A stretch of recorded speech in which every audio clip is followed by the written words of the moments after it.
following is a presentation of BFA Sports.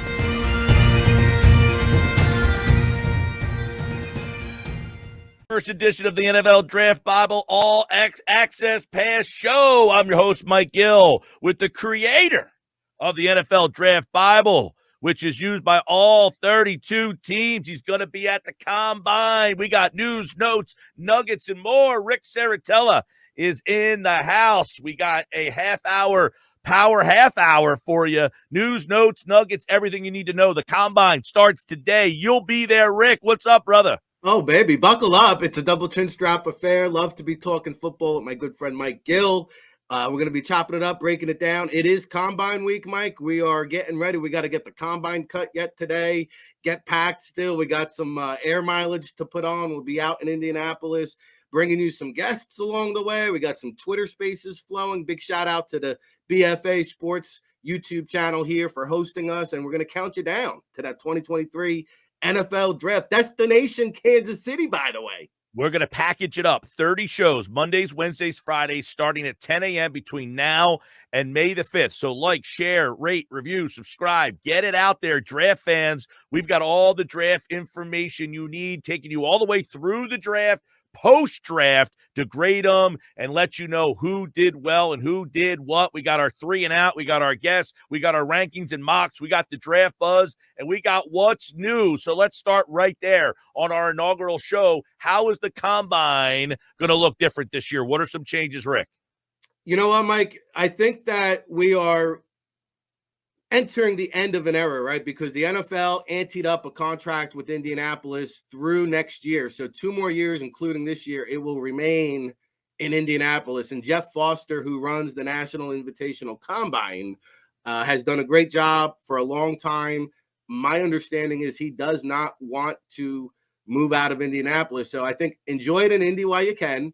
We have this year and next year. Then it's going to look drastically different because I think you're going to get into a situation where the NFL looks to move this around city to city, take bids.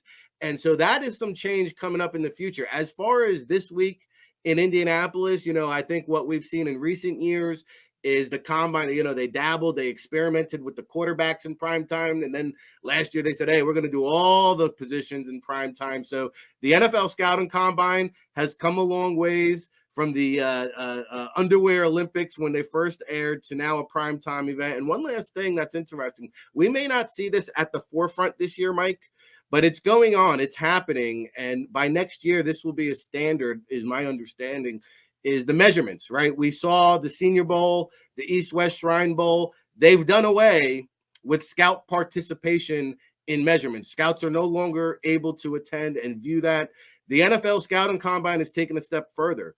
Almost like checking in through the airport with body scans, they're going to be using body scanners to record player measurements, the height, the weight, the arm, the wingspan. So that's going to alleviate the process. What might be 5 minutes per player is now going to take 3 seconds per player.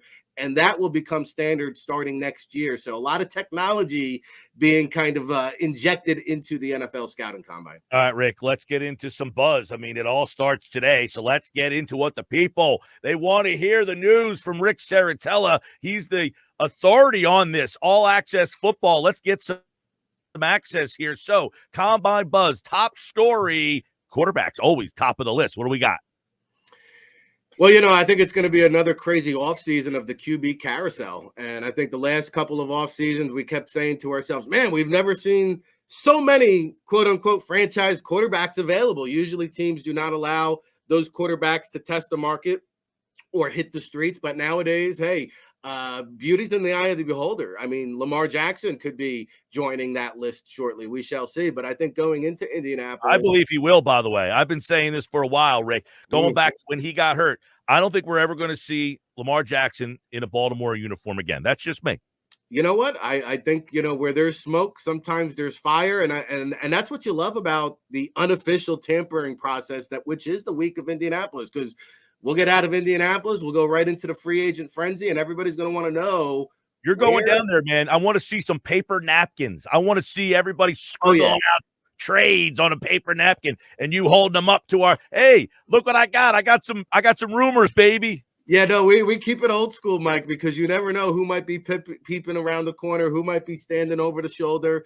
And so we'll have our combine confidential and we'll try to find out, because I don't know what you've heard, but the whispers I'm hearing is that Green Bay is just about fed up and over with the whole Aaron Well, Rodgers I experience. feel, Rick, we got conflicting there. So how much does Aaron Rodgers infiltrate to combine week? Because you said the GMs are going to be there. People are going to be talking, but he's not a draft prospect. But how much does he affect this combine?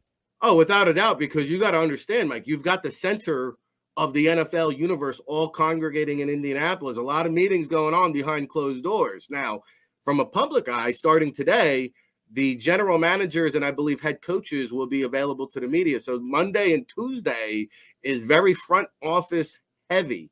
And these guys will be meeting. They're all at the JW Marriott. There's a lot of back rooms, a lot of back doors, a lot of nooks and crannies where some side deals and conversations can be had. So I think that Aaron Rodgers may dominate Combine Week because once he figures out his next destination, the QB dominoes, so to speak, will then continue to fall with Carr and Jimmy G and so on and so forth. Are you at the big Marriott? Are you going Airbnb, Verbo? What do you do? Brother, we're Courtyard Marriott. We're not Big Willie status. Like A-Rod effect obviously is big. This seems to be an every year occurrence. NFL Draft Bible All Access Pass for you guys. Here you go. All access. Let's go. Derek Carr, Jimmy G. They are the next tier quarterbacks. How do they play out? Do they get traded on draft? Well, Carr is obviously a free agent. He can sign with anybody he wants, as can Garoppolo. But how do they affect this week leading up to the draft? Carr, I know he just switched agents, and his new agent probably isn't going to appreciate me saying this, but I think he missed the boat, Mike. I mean, he had the last couple of weeks to be the only girl at the prom. I mean, the Jets whined and dined him. They said, hey, you could be a Hall of Famer if you come to Broadway. I mean, I don't know what else this young man is looking for, but I tell you this, as soon as Aaron Rodgers or Lamar Jackson is out there, guess what? The Jets might have other plans and other thoughts. I thought Carr blew an opportunity to get himself his choice of where to go. And he could have dictated the QB market. Instead, now you're going to get into a situation where I think Aaron Rodgers might dictate the market. Maybe it's Lamar Jackson. And suddenly Carr becomes the third or fourth best looking girl at the prom. And so I thought Carr missed the opportunity. You're hearing Jimmy G wants $20 to $25 million for a guy that's really not durable. At first thought, you might say, that's a lot of money. But when you got guys like Daniel Jones commanding $45 million, Jimmy G at $25 million sounds like a bargain to me.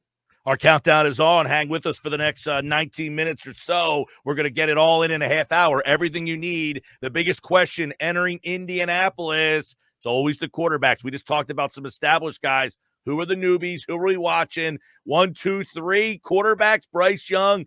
Let's hear it, Rick. I think that's also going to be the talk of the combine is just, again, quarterback dictated draft. We're back into 4 quarterbacks now being in that first round conversation. And so to me, we saw it last year, the hand size with Kenny Pickett.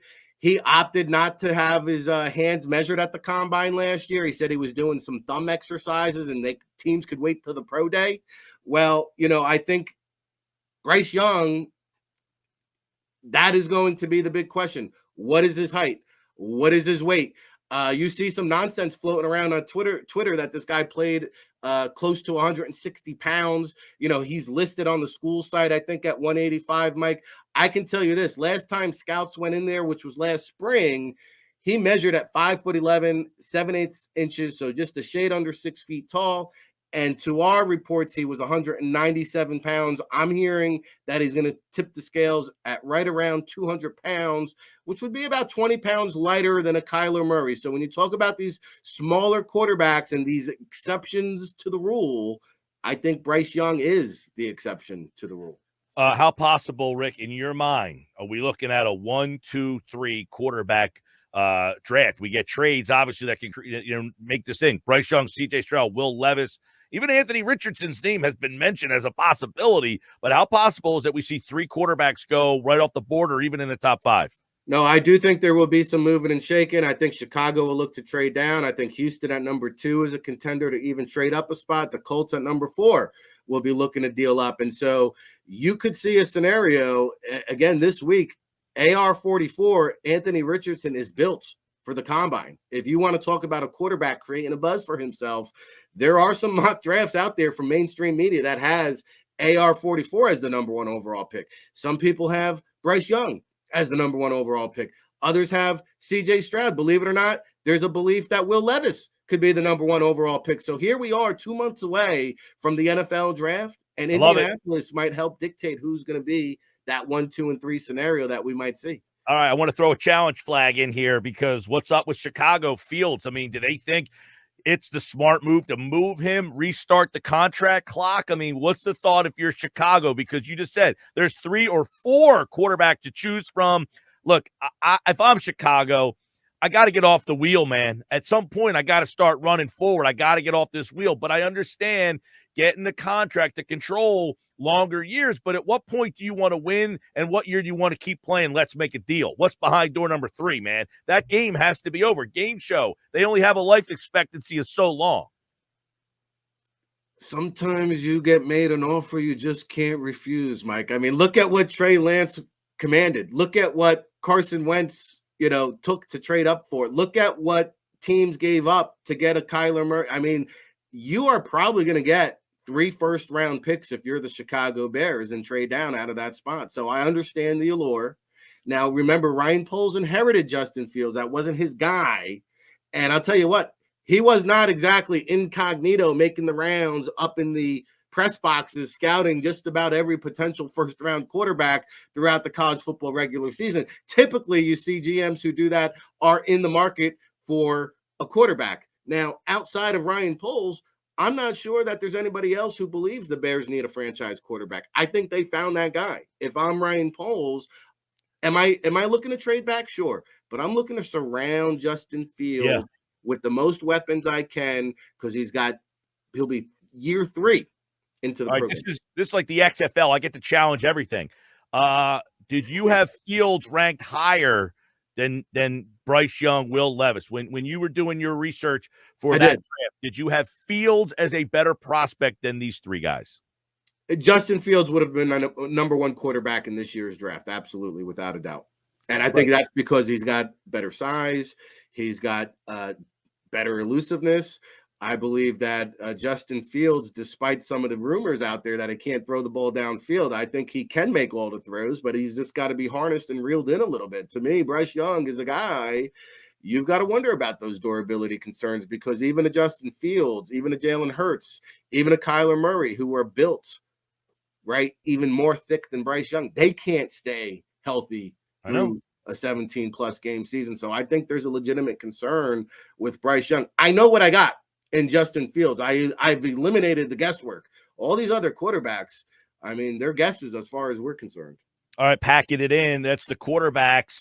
We'll be back on Wednesday, 10 o'clock. Set the alarm. Make sure you bring it, and we're bringing it here with new trends. We already have a big name decides, workout's not for me, Jalen Carter. So some new trends and how it affects the combine this week. Yeah, Mike, I would have liked to tell you that the one thing we learned from the COVID-19 pandemic was you never bypass an opportunity to compete, because that opportunity can be taken away from you in the blink of an eye. You just don't know what's holding in store for us tomorrow. So it was disappointing, one, to see so many first-round picks opt out of the Senior Bowl. I believe it was a record number. And now we're starting to see the trend of, we've seen it with the bowl games, right? They've essentially become spring ball games. Well, now they're saying, hey, well, what do I need to go to the combine and work out for? I'm a top 10 pick. How much more money am I going to improve my draft stock by going out there? If I'm Jalen Carter and I'm the best player in the draft, Mike, why am I going to go through this song and dance and stand in line and do the medical and do the positional drills? What do I got to prove? So I don't blame the players. I understand it, but I do think that there is an emerging problem here. I don't know what the solution is just yet, but I think it's going to become a bigger and bigger trend. And all you need is that top guy to say, hey, I'm not working out. And all these quarterbacks and all these other top players, they're going to be turning to their agents and saying, yo, what do I got to work out for?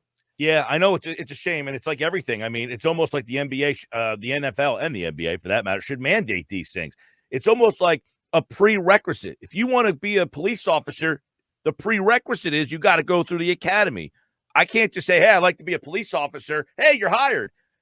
I might be the best possible officer in the world, but if I don't get through that academy, I can't even be considered.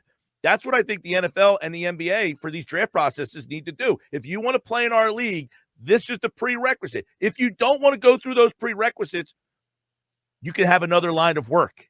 Granted, and it'll never get to that point. But it might not be much, Coin, but I believe the police academy, you're getting trained for that. You're getting paid for that training, right? And I think that's where the problem lies is NFL is not paying these guys. So amateur sports is over. College football is no longer an amateur sport. I can turn it to any profession, Rick. If I want to be a doctor, I'm not Doogie Howser walking right in. I need to go to med school. I got to do my hours. I got to put in the time to become the doctor. Even if I'm smart enough to be a doctor right now, I can't get the doctor until I have the piece of paper that says I finished my class. If I want to be a teacher, I've got to go through all the training. I have to get my teaching certificate. I can't just be a teacher. If the NFL wants to say, hey, you want to come to our league, you need to get the prerequisites all checked off. The problem is that'll never happen. There's too much money, but that's just my opinion, and that's what this is for. All right, down the stretch we come. Our first edition of the NFL Draft All Access Pass. Ric Serritella, he's going to be at the Combine all this week. We'll be back at 10 o'clock on Wednesday with what he's hearing and seeing out there. So give me some Combine risers and surprisers as we get ready to kick off the biggest week in draft. Yeah, and we mentioned AR-44, Anthony Richardson. I think there's going to be a big buzz surrounding him. But one thing about the Combine, Mike, is you get all these alpha males, especially the quarterback position, on the same playing field. And I've been lucky enough to be granted access inside Lucas Oil Stadium for the quarterback workouts. And I'll tell you what, man, usually the guy who rises at the Combine, the leader amongst leaders, the man amongst studs, they typically tend to shoot up the draft boards. And I think Anthony Richardson is going to create a little buzz for himself. And the running back, Bijan Robinson, like if you look at the NFL trend, we saw more 1,000-yard rushers, I believe. We saw more teams run the ball. I think we had about a half a dozen teams run the ball 50% of the time this year. That is a trend that's on the come around, and I think teams are going to start to value running backs more. I don't know how high Bijan Robinson goes, but he's going to create a buzz for himself. And then Luke Musgrave had himself a week, I should say, down at the Senior Bowl. You haven't seen him in the first-round mocks a lot. I think after Indianapolis, that begins to change. And I just want to say the defensive back, especially the cornerback class, they're gonna work out last. And in this scenario, Mike, sometimes you save the best for last because Devin Witherspoon was a guy. He was the guy we've last seen and heard from down in Mobile, and he definitely warrants QB1 designation. However, there are some big, lean, long, fast cornerbacks that are going to be blazing down that 40-yard dash line in Lucas Oil Stadium. And I think guys like Christian Gonzalez out of Oregon, Joey Porter Jr. out of Penn State, these guys are going to run in the 4.4, maybe even the 4.3 range at 6'2". And then Kaylee Ringo is a guy from Georgia. I feel like he's the forgotten man. At one point, he was the cornerback one in this year's draft. I think if scouts see that change of direction, that W drill is something that I value with the cornerbacks. If he can show the change of direction, the back pedal, the hip fluidity, I think Kaylee Ringo can state a case for cornerback number one. So much like the quarterback debate, I think the cornerback debate is only going to intensify after this week in Indianapolis. So if your team needs a corner, Rick's saying this is a good draft for you to get one. A couple things, quick hitters before we get out of here. Who's the fastest player in Lucas Oil Stadium? Hey, we just saw Isaiah Pacheco, Rutgers, 7th-round pick. He was the fastest running back last year. He ends up winning a Super Bowl. So who's that story this year? Who are we watching get on that 40-yard dash line and open some eyes? It's funny because I saw Pop at the pro day, and I told the scouts in attendance, I said, buckle up, be ready, because my man is going to come blazing down that line. And I told all the scouts in attendance, I said, you see that, man? I said, that's what a thoroughbred looks like. That's the best running back in this year's draft. Now, they didn't want to believe me, so I'm here to tell you that Tyjae Spears I think is a guy that might blaze a fast 40. Jackson Smith and Jigba out of Ohio State is a guy that might blaze down that 40-yard dash time. Even Christian Gonzalez, who I'm hearing could run in the low to mid 4.3 range at 6'1" and change, could be in the contention there. So one thing we've seen from the NFL scouting combine since 1982, Mike, I can guarantee you it's going to happen again this year. Bigger, stronger, faster. These athletes are just so incredible. And you've got these 300-pounders now. A guy like Jalen Carter, had he run, maybe we'll see it at the pro day workout, he would be in the sub 5.0 range. I mean, you got 300-pounders now running down there as fast as tight ends. You've got some quarterbacks who might fly in this year's draft if they choose to run. Remember, Lamar Jackson opted out of running the 40-yard dash because too many people talked about him being a wide receiver. So there's a lot of strategy, a lot of thought process. I think sometimes we overthink it. And so to me, that's where we're at.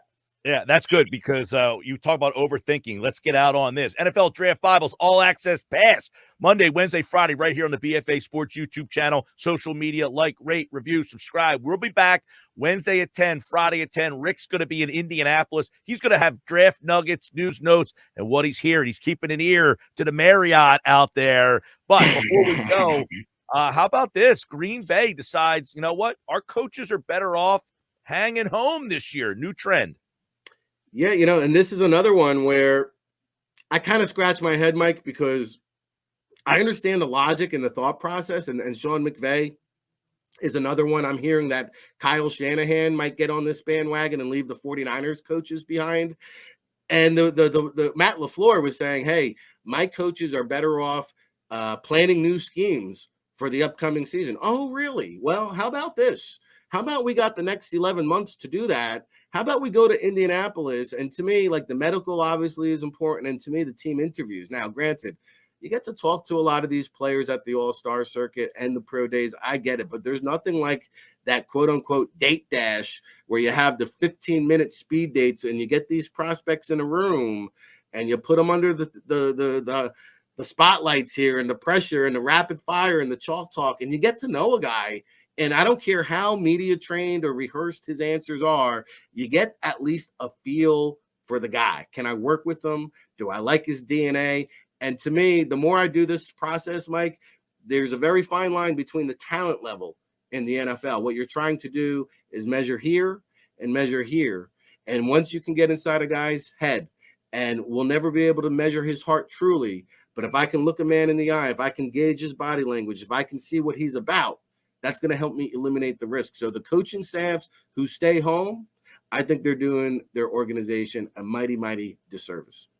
He's Ric Serritella. He established the NFL Draft Bible in 2002. It's the leading authority on the NFL Draft. It's used by all 32 NFL teams. You're getting an inside all-access pass right here every day, or excuse me, Monday, Wednesday, Friday at 10 a.m. We'll be on Twitter Spaces as well, talking all things draft. The Draft Bible is a member of the Pro Football Writers Association. He's going to be in Indianapolis. You get year-round NFL draft rankings and more. This is just a taste. It's episode 1 of the NFL Draft Bible, All Access Pass.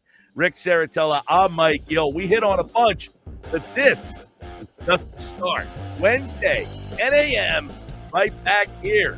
BFA Sports YouTube channel and the social media platform where we find us talking draft, the combine. This week, it's the most wonderful time of the NFL year. Have a great rest of your day. We'll see you on Wednesday. Look for us on Twitter Spaces.